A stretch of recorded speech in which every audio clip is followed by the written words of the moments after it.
So this talk will be held in English, also dieser Talk wird auf Englisch gehalten. Leider gibt es keine Übersetzung, deswegen müsst ihr entweder schnell Englisch lernen oder euch den im Nachhinein nochmal angucken, was auch geht, dank media.ccc.de. So there will be no translation for this talk, but today I'm very pleased to introduce Jakob to you.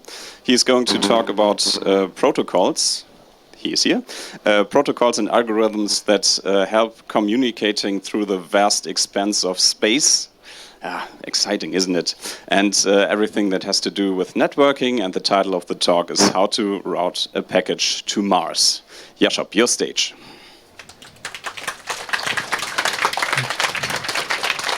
Yeah, thank you very much. Thanks for the introduction, and thanks for coming to this episode of the Space Track at Nortex. I think there's around this time is actually every day a talk about something space related. Some of them already very good. I already cut my script because other people explained it better.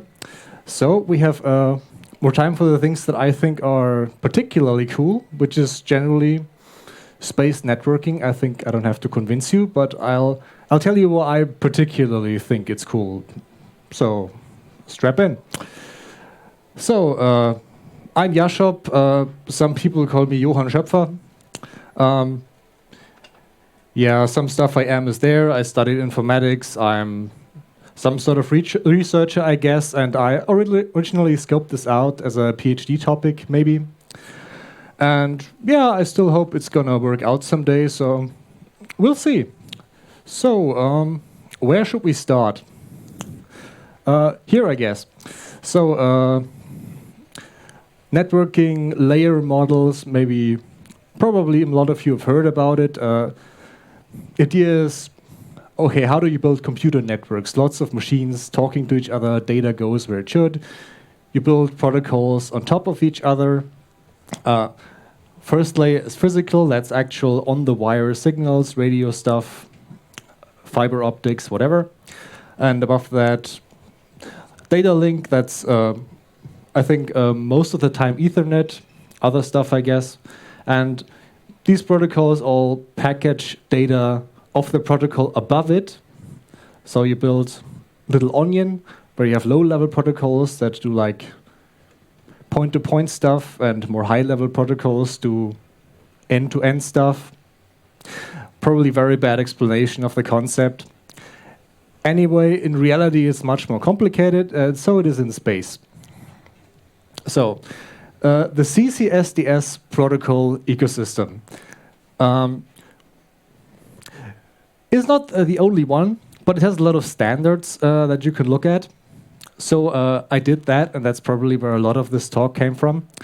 The CCSDS is a board by most of the space agencies of the world, where they work out standards for how their SATCOM systems should communicate, so they have some interoperabilities.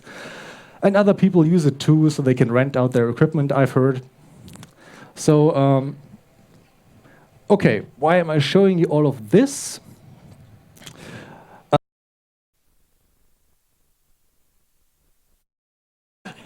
So anyway, down here we have, I guess, space Ethernet, so stuff at the data link level, where yesterday's talk by Colipedia explained that pretty well. So I'm just gonna say it's space Ethernet.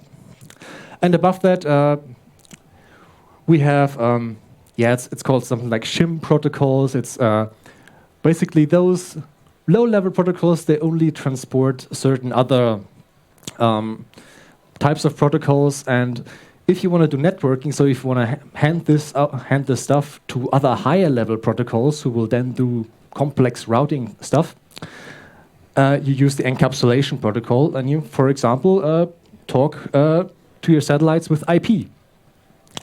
But that's boring. So I want to talk about the other stuff. Actually, where's the next slide? Oh yeah, I'm going to talk about LTP and BP over here. We're going to learn what those mean. Those are, I'd say, proper networking protocols for interplanetary activity.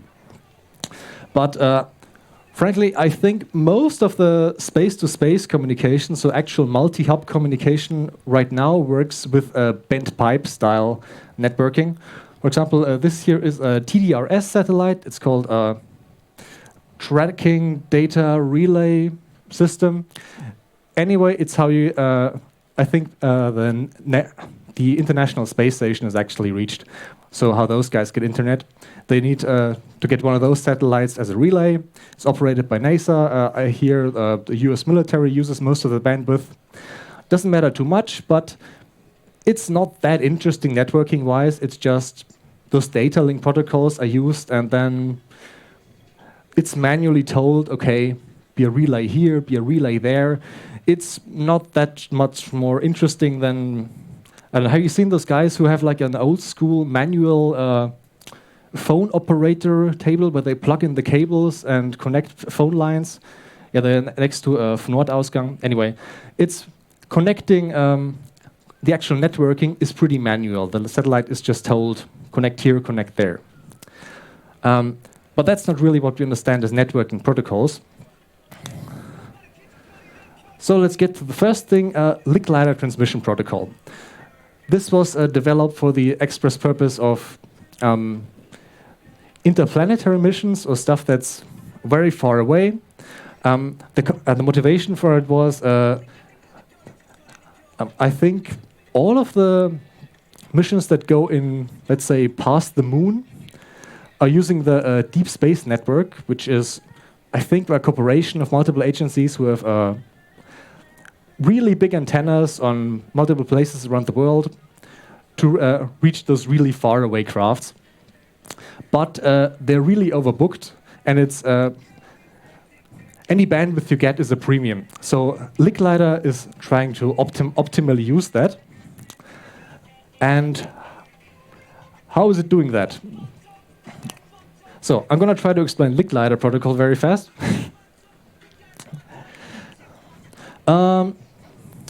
So you may see here some red arrows and some green arrows. Licklider has two modes of data transportation. One's called red part data. That's important data that you really want to get through. And it uses retransmission for anything that doesn't get acknowledged. And the green part data is sort of, okay, nice to have, but it's fire and forget transmission, basically. And how it works is this red part data, occasionally it sends out checkpoints that requests an acknowledgement back, okay, if what have you received? And the checkpoint has a timeout, and when the timeout fails, then you politely inquire again, hey, did you get that data? Or maybe you get back an acknowledgement that doesn't include enough data, so you know what to resend. That's the basic gist of it. But it was specifically designed to have, I think, lots of parallel timeouts running. So you can just keep sending all the time, and only when you're sure you need to resend something, then you're rescheduling it. That was the logic behind it, as I'm aware. Right. But maybe you've noticed not so much networking yet going on. This is still a single hop protocol. 1 second. Right, just checking the time. Yeah, it's used for transmission to deep space, but it's still only recommended for single hops from craft to ground station usually. But that's not. Well, if you know something about IP and routing, that's not really what we expect networking to do. We want to automatically get, from point A to point B across multiple devices. Anyway, the system should be smart enough to figure it out. But right, and I think the first protocol where they really found it necessary to implement something like this was with bundle protocol, and I'll tell you shortly for what circumstances. I guess I should go into what is DTN, or delay-tolerant networking, or delay and disruption tolerant networking. It's when we're going, for one, into environments where we have very long delays, like we go to places like Mars or Jupiter, we have many minutes or hours of transmission delay. But also, orbital dynamics is a thing, and sometimes things disappear behind an object. So you have intermittent connections. And bundle protocol is sort of a framework for also dealing with intermittent connections, and it basically introduces the concept of custody transfers, passive transmit. I'll explain it here on this funny little graphic. So this is supposed to be a lunar rover or something, and here a lunar orbiter. And you can easily imagine a lot of the time something object on the back of the moon doesn't actually get reached by the Earth ground station. So you want to go through a relay of some kind. So how I've drawn it, yeah, you basically have a direct connection, link availability all the way, but it can be that the orbiter also gets lost behind the object, and then you need to send stuff first to the orbiter. It needs to hang on to it, take over custody, and then it comes back around, and then it can send stuff back. Right. And apparently these situations have a tendency to get a bit complicated. So they've actually designed a routing protocol to deal with these situations. There's actually also some terrestrial uses for bundle protocol. Some of them pretty cool. For example, when you have distributed sensors where there's not a lot of internet connection, and you fly a drone overhead, so you collect the data. With a data mule, also a place you can use it. I heard it's also been used for bus systems where the city buses pass each other all the time. So, what if you can transmit to the buses directly, then they can just exchange information between each other. For example, about, I don't know, schedule changes or emergency info of some kind. I've heard that's what it's been used for, and there's also routing for these sorts of scenarios. Also interesting stuff. Epidemic routing is one way of doing it, which is just send everything to everyone, and you see where it turns up. But that's not for our use case here, where we still want to be pretty bandwidth efficient. And the protocol that was developed to solve that was contact graph routing. So now I'm going to explain contact graph routing in a slide. Okay, I'm going to explain this little diagram over here. So we have, again, a situation, ground station, a relay satellite, and a rover. And here, these little blocks, if you can see them, are supposed to be contacts. Let's say we have a contact of 1 hour between the rover and the satellite with 100 kilobits per second. And later, the satellite has a contact home to the ground station, also 1 hour, 500 kilobits per second. Just some numbers. That's called a contact plan. That's you have to do it, even if you have line of sight between crafts. You still need to plan out. Okay, where is it facing? When or which craft supposed to have a link? This you know pretty much beforehand, unless something goes wrong. So you have this contact plan, and and you turn this into a contact graph. The contact graph is below. Basically, this thing here is connected into... When you want to get something from the rover to the ground station, so the rover is sort of a source node, then every contact is also turned into a node, and they are connected if something from one contact can be transmitted to the next contact. Like here, this edge means the satellite is holding on to the data and then transmitted on. And then there's basically, you run algorithms of pathfinding, basically. Do I have a file of a certain size? Can I fit this through this graph where you have to remember every contact has a limited data amount it can put through? And So that's contact graph routing in a nutshell, I guess. And one other thing to remember is contact graph routing is it needs to keep track a bit of what data is it sent where. For example, if the router if the rover has sent enough data to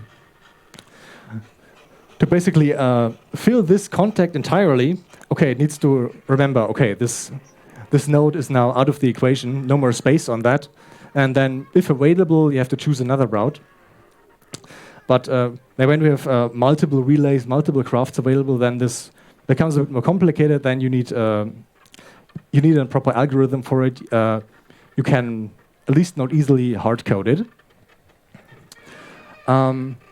Yeah, and I guess to loop back around why I'm talking to you about this, this was actually sort of stuff I found really interesting for research, because there's, in how I've described it, there's a lot of things you can improve still. One of it is, for example, bundle fragmentation, which is if you have a data unit that is too big to fit through a specific contact on a certain path, but you have still room. Okay, you can like send a fragment. Okay, this should be squeezed through, and then the rest can go through some other contact, maybe with a more expensive route. This one's actually been implemented by someone already, or at least there's been a standard recommendation. Unfortunately, I don't really know if these algorithms are in use right now in deep space. It's a bit difficult to get the exact information on that. At least I haven't found it. But there's been work on this bundle fragmentation thing. Another interesting topic for me is congestion control. For example, if you go back, what if we just imagine here two rovers who are using the same relay and don't know about each other? How are they supposed to know when this red contact has been exhausted? They don't really. So there's also been some work done on that, how nodes share with each other some information about how much they've already been queued. So other nodes know when to expect delays, and they can reroute other places. Usually it's optimized by shortest delivery time. And if you can expect, okay, I'm going to wait on this node for hours and days, then okay, I might want to use another slower route. That's sort of routing questions that arise. And otherwise, right now, I think the most you can realistically apply this is with the Mars rovers, Curiosity, and what's the other big one? Opportunity, thanks. And there's certainly orbiters overhead who could serve this function. I think they already do it in some fashion like this, though I'm not sure if they use bundle protocol. But what if you have, I don't know, 10 times the rover, 5 times the relays, multiple hops? I don't know. I think I feel like this isn't figured out, and I would be interested in doing it. And this is where I'm complaining that it's kind of difficult. So when you're, come from the internet world, you expect, okay, these sort of standards, surely there's reference implementation that I can just plug together somehow and run simulations. Well, it's a little tough. There's not, at least I didn't find so much, and I found a Licklider implementation in a network simulator, NS3. For bundle protocol, there's actually an implementation published by NASA. But for some of the papers I've been looking at, I should mention Scott Burley and Sangeeta Dara, which have been writing the papers about this stuff that I've been referring to. I've asked for their simulators, but they haven't sent it to me yet. But maybe they will. Or maybe they won't. Sometimes there's weird export restrictions on space code, and apparently NASA publishes a lot of code, but a lot of code hey, we'll send it only to you if you're an American citizen. Okay, I guess. It's not sure if that's a real security achievement, but some stuff is difficult to guess. But you know, I've been sort of dreaming up how would I want, you know, this sort of simulation research to be conducted? What would be really cool? Then I think, you know, some sort of modular framework like this, where, for example, you have, I guess what you would need is orbit simulations, link simulations, and node simulations. In my head, that makes a lot of sense. So you have one part, the trajectories of the graphs that you're trying to build a network with, because that, of course, informs what kind of networks make sense. Then you need to determine, okay, what's line of sight going to be if you're sending stuff through the atmosphere. Maybe there's a changing interference depending on what angle you send stuff. So that's the other part of the simulation. And then you need, well, some sort of emulation of the networking code that's running on the node. So that's what I would want. And then you just combine it in some sort of mission compose.yaml. But it doesn't exist yet. So maybe I have time to write it. And thanks for coming to my talk. Some cool people I found. C3 Space Center, Libre Space Foundation. They also try to do some open source space stuff. And yeah, thanks for listening. I'll be by the side for questions. Thank you very much for your presentation. So we're pretty much spot on for time. So maybe the most important information would then be, where can people find you to talk to you about? Oh, right. I guess I'll hang out by the stage for a while, and I'll be at the WTF village for a while. Very good. So, unfortunately, no time for questions since we're running a tight schedule here. But let's thank again our speaker, Jakob, for his nice presentation. Thank you.